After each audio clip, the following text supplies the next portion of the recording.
أعوذ بالله من الشيطان الرجيم بسم الله الرحمن الرحيم ما لي لا أعبد الذي فطرني وإليه ترجعون أتخذ من دونه آلهة يرد الرحمن بضر لا تغني عني شفاعتهم شيئا ولا ينقذون إني إذا لفي ضلال مبين. So yesterday we were not able to do the summary of the 22nd part, inshallah, we'll we completed. Inshallah, we'll plan to complete on the 27th night. So after that, inshallah, we will go to that juz as well, inshallah. So next Salah, we're going to start from Surah Yasin. We recited the first two pages in yesterday's Tilawat. Surah Yasin is, of course, one of the most often recited surahs. It's a surah which is very close and dear to the heart of our Muslims. It has been called the heart of the Qur'an. It has 33 verses. It is recited to ease the pangs of death. It's also recited as a means of cure and shifa. It has been mentioned by some of the scholars that whoever recites Surah Yasin ahead of his need will be fulfilled. You have been mentions whoever recites it in the morning will recite it, will remain happy until the evening. It is called the Qalb al-Qur'an. One of the reasons is that themes relating to the Day of Judgment hereafter have been eloquently mentioned in this surah. The surah starts, Yasin wal Quran in Hakim Huruf Muqatta. Discuss this that whenever the Huruf Muqatta, you can check it. Whenever the Huruf Muqatta, right, Al-Islam, Taha, Tasim, Tasimim, Al-Fam, Sad, Qaf. Usually, anytime you have the Huruf Muqatta come in, immediately after, or just one or two verses after, Allah subhanahu wa ta'ala speaks about the greatness of the Holy Quran.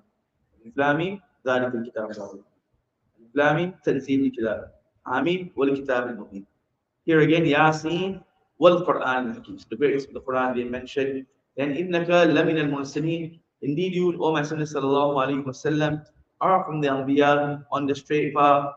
And this is the revelation of the Mighty, the Most Merciful, so that you can warn a nation whose forefathers were not one. In other words, there is a long time between prophets who came to the Arabs, and they were negligent.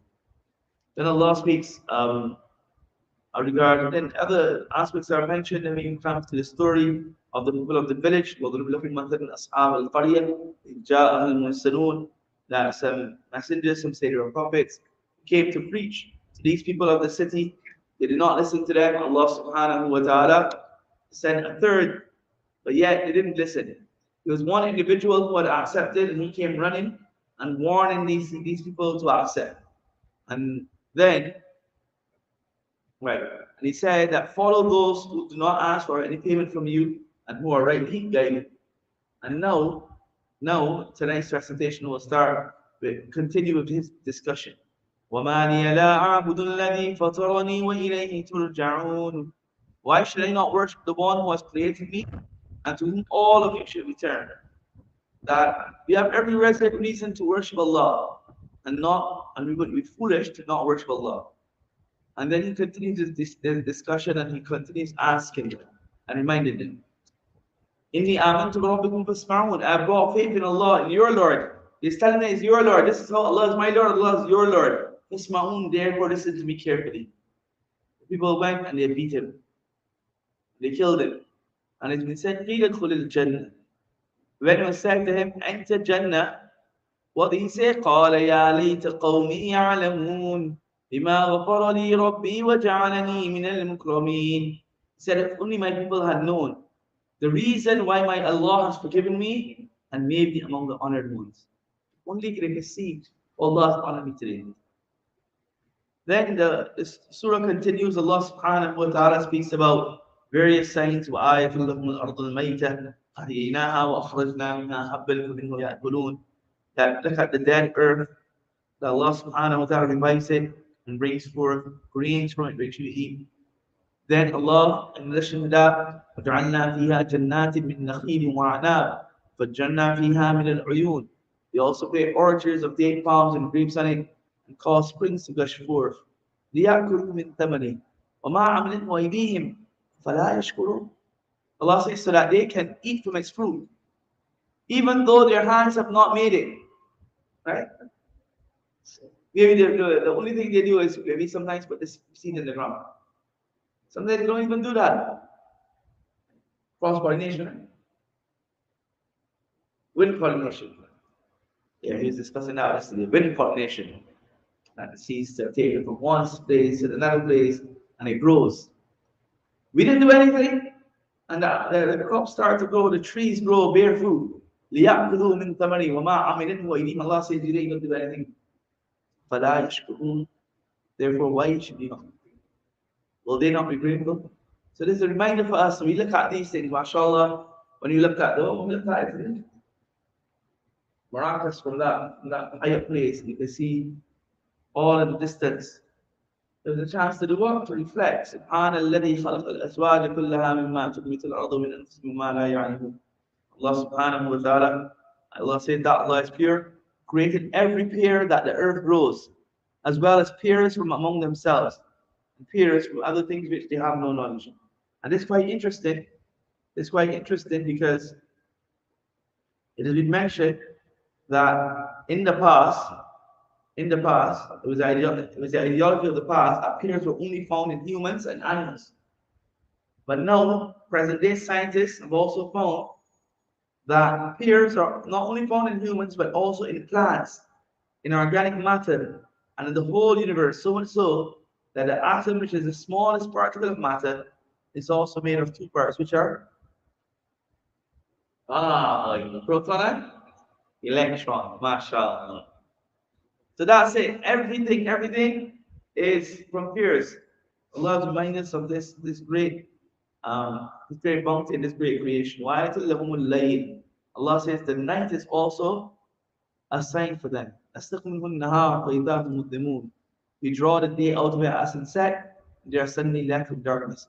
It is essential, young man, that we remember that night is a bounty and therefore we need to sleep. The sleep at night, Allah says, libasan, right? Night is made for a person to sleep. That's why the sleep at night can never be substituted to sleep in the morning. Never.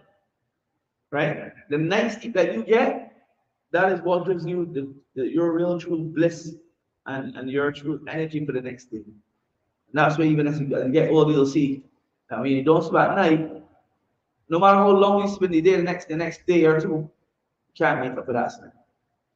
Sleep is a valuable asset. Sleep is a valuable asset which you need to be very you need to understand and hold and value. And Allah also speaks about the sun traveling in its orbit. Everything knows it, and everything, basically the sun, the moon, everything travels according to Allah subhanahu wa ta'ala wants it. Nothing goes topsy-turvy. Allah also mentions the animals that you use to carry and the things that you use to carry your load. All of these are signs. Then we come now to Qiyamah, how the people will be scurrying and rushing to their Lord from their graves. And Allah says on that day, no injustice will be there. And then Allah paints a picture of Jannah. Inna ashabal jannati al-yawma fi shughulin fakihun. هم وأزواجهم في ظلال على الأرائك متكئون لهم فيها فاكهة ولهم ما يدعون سلام قولا من رب رحيم. That unlike those who are going to be miserable on the day of Qiyamah, the people of Jannah will certainly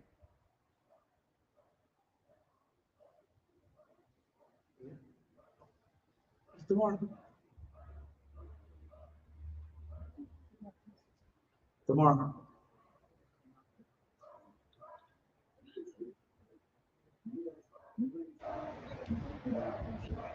You say you can't do it. So the people of Jannah will be in total enjoyment and happiness, right?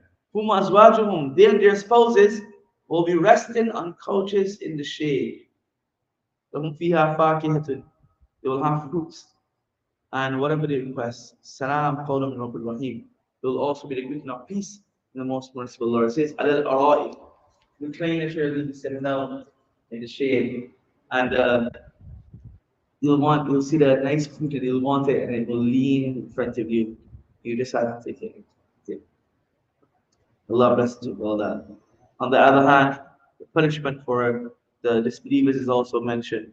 Allah mentioned how اليوم نختم على أفواههم تكلمنا أيديهم وتشهد أرجلهم بما كانوا يكسبون. On that day when you come in front of Allah, Allah will put a seal on your mouth. وتكلمنا أيديهم, and the sins of the hands, when you used to be messaging someone that you're not supposed to be messaging, or going on apps that you're not supposed to be going on apps, and doing all sorts of nonsense with your phone, or writing love letters or whatever else of music, and Allah protect this, whatever, or hitting someone, whatever you did with your hands, the hands will not testify. The feet will also testify. Your body will testify, may Allah protect us. So, and Allah then goes on, the surah goes on. Once again, Allah mentions some of His bounties and how Allah subhanahu wa ta'ala has placed everything at our disposal for us.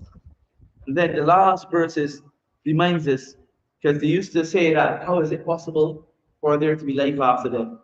So Allah mentions, أوليس الذي خلق السماوات والأرض بقادر على أن يخلق مثلهم بلى هو الخلاق العليم. There's the one who created the heavens and earth, not have the power to create others like them. Why not? He is the prolific creator, the all-knowing. إنما أمره إذا أراد شيئا أن يقول له كن فيكون.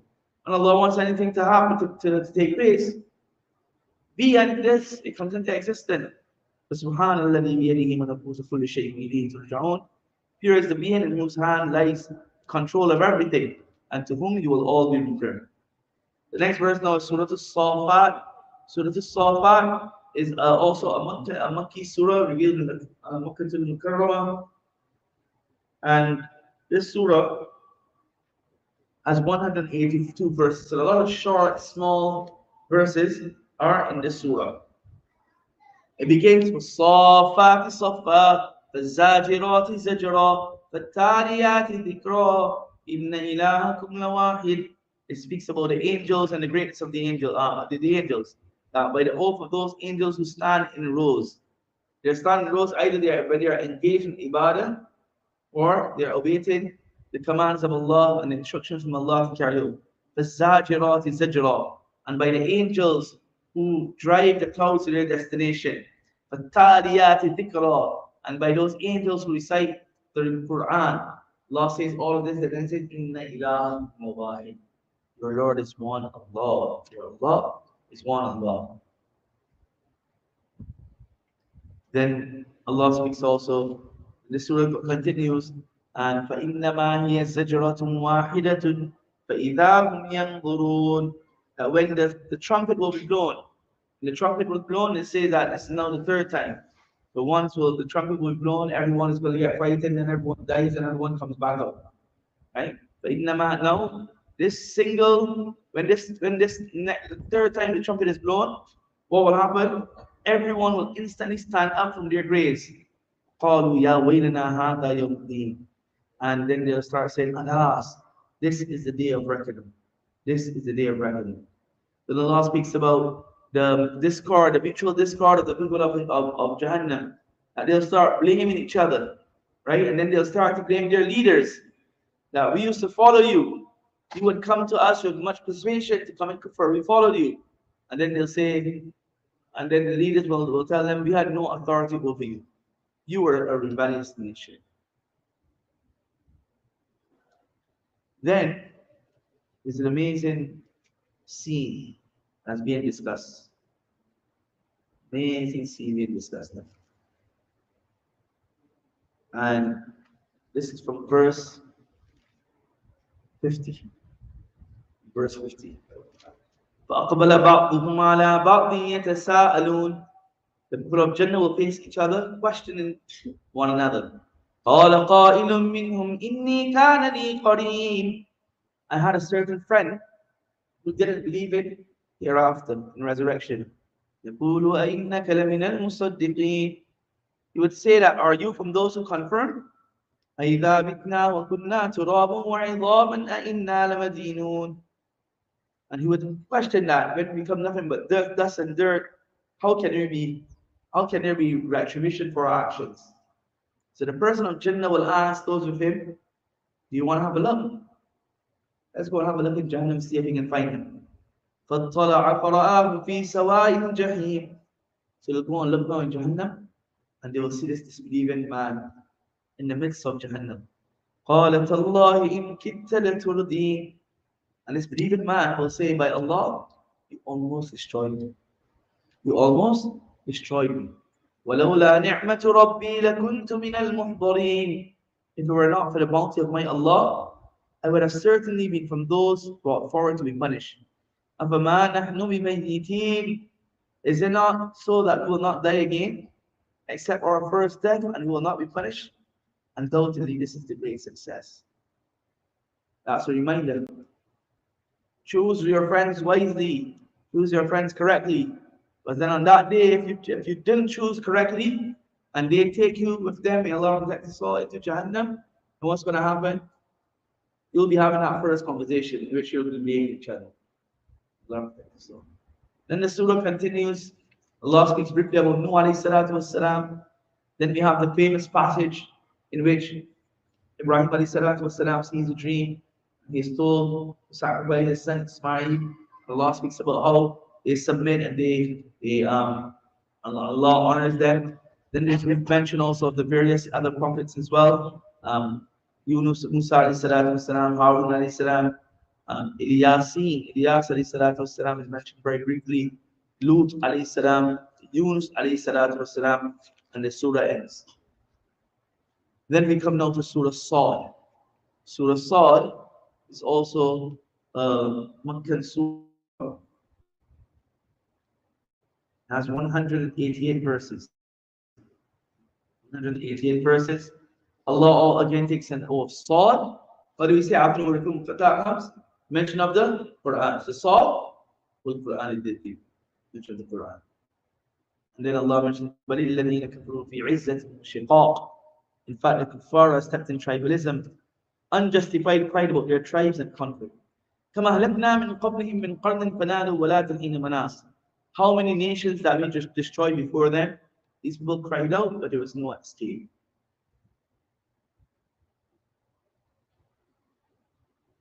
These people had gods for everything. So they used to have this, they were surprised that how can it be that you have one God who controls everything? So this surah, Allah subhanahu wa ta'ala also answers their absurd claims. Then Allah subhanahu wa ta'ala speaks about the various nations who also had those absurd claims and how they were destroyed. Allah says, كَذَّبَتْ قَبْلَهُمْ قَوْمُ نُوحٍ وَعَادٌ وَفِرْعَوْنُ ذُو الْأَوْتَادِ وَثَمُودُ وَقَوْمُ لُوطٍ وَأَصْحَابُ الْأَيْكَةِ أُولَٰئِكَ الْأَحْزَابُ إِن كُلٌّ إِلَّا كَذَّبَ الرُّسُلَ فَحَقَّ عِقَابِ. All of them did nothing but reject the Rasul. Therefore, my punishment had to come. وَمَا يَنظُرُ هَؤُلَاءِ إِلَّا صَيْحَةً وَاحِدَةً مَا لَهَا مِنْ فَوَاقٍ. These people are only waiting for a single shout for Qiyamah to take place, which will not allow time even for a breath to be taken. Then Allah speaks about Sayyidina Dawood alayhi salatu wasalam. He had a very, very beautiful voice. And when he would sit, إِنَّا سَخَّرْنَا الْجِبَالَ مَعَهُ يُسَبِّحْنَ بِالْعَشِيِّ وَالْإِشْرَاقِ. He would sit and the mountains would also glorify Allah. The animals would come and they would sing the praise of Allah with him. And one of the incidents from him is mentioned. Allah mentions how he was made a viceroy of this earth. He was given lots of bounties.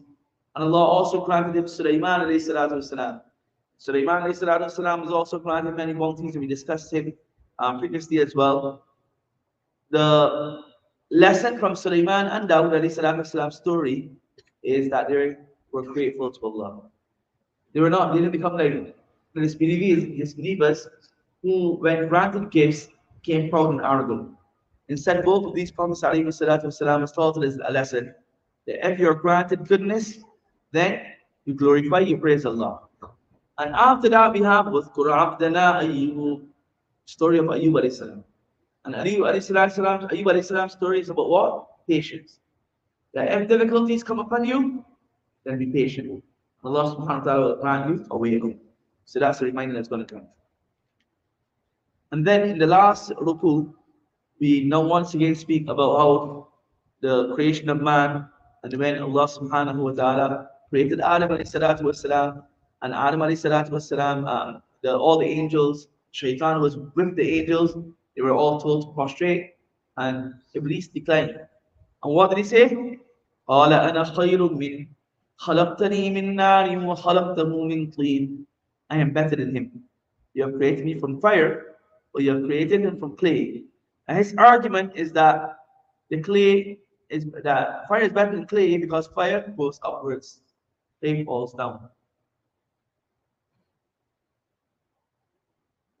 What did he fail to realize, as the commentators mentioned, is that clay can extinguish fire, and clay can be much more constructive and useful than fire. He didn't even thought that. And a very important point to note here is this attitude that he had. Ana khayrun minhu. And that is him. That ana, that I, me, I'm this, I'm that. That is what's caused destruction to many persons. And that's what we call pride and arrogance. Never have that in your life. Always be willing and ready to learn. We learn that from Imam Shiraz spoke about that. The need to learn, to want to develop, to want to better yourself. Sadly, when someone comes and says something to us, what do we do? And somebody tells us something and we don't appreciate it, we don't like it, then we start to get arrogant. We don't want to hear, we don't want to listen. Right? And logic and everything goes out from our mind at that time. The shaitan, just for the sake of no, he becomes proud, becomes arrogant, and he is banished by Allah. Or indeed, he is a curse. And that's a lesson. Don't ever become proud. Learn, have that thing. If someone comes to tell you something and they want to advise you, listen. If it's good, you take it. And if it doesn't make sense, jazakallah. But I don't want to hear you. And especially if it's coming from an authority, that's even more essential that you listen. And let me understand. Then Surah Al-Zumar starts. It will start in today's recitation and will conclude in tomorrow's Taraweeh. Has 75 verses and also was revealed in Makkatul Mukarramah. The central theme for this surah is all about Tawheed and Ikhlas, sincerity. You're going to hear this over and over in this surah. Sincerity. Do everything with sincerity. Tawheed of the oneness of Allah subhanahu wa ta'ala. Allah mentions, Inna tanzilul kitab min Allah azizil hakim. This Qur'an is a revealed book from Allah, the mighty, the wise. Inna anzalna ilayka al-kitaba bil-haqq fa'budillaha mukhlisan lahu ad-din. Undoubtedly, we have revealed the Qur'an to you, O Rasulullah sallallahu alayhi wa sallam, with the truth. So worship Allah, making worship exclusively for Him. There should be no partners in your worship. Ala lillahi deen al-khalis. Behold, deen, worship is exclusively for Allah. Because then there were others who used to worship idols. And what they would say? We are worshiping the idols to come closer to Allah. So that's nonsense. You don't need idols. You don't need any intermediary to take you to Allah. You can worship Allah yourself and get to it and recognize Allah.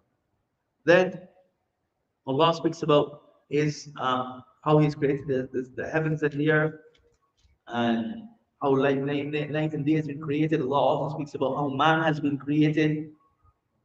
And then in verse 10, Allah speaks about what we need to do. قُلْ يَا عِبَادِ الَّذِينَ آمَنُوا اتَّقُوا رَبَّكُمْ لِلَّذِينَ أَحْسَنُوا فِي هَذِهِ الدُّنْيَا حَسَنَةٌ وَأَرْضُ اللَّهِ وَاسِعَةٌ إِنَّمَا يُوَفَّى الصَّابِرُونَ أَجْرَهُم بِغَيْرِ حِسَابٍ قُلْ إِنِّي أُمِرْتُ أَنْ أَعْبُدَ اللَّهَ مُخْلِصًا لَهُ الدِّينَ وأمرت لأن أكون من المسلمين قل إني أخاف إن عصيت ربي عذاب يوم عظيم قل الله أعبد مخلصا له ديني. Allah says that Say, O servants of mine who have Iman, fear your Allah.